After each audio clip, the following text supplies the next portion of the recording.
This means raising the next generation.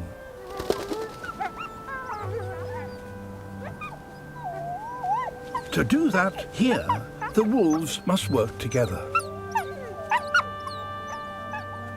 So the young are raised not only by their parents, but by their aunts and uncles as well.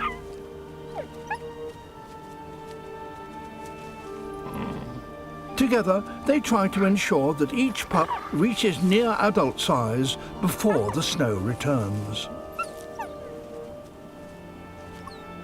A growing pup needs more than just a few leverets. The wolves need bigger prey, and to catch that,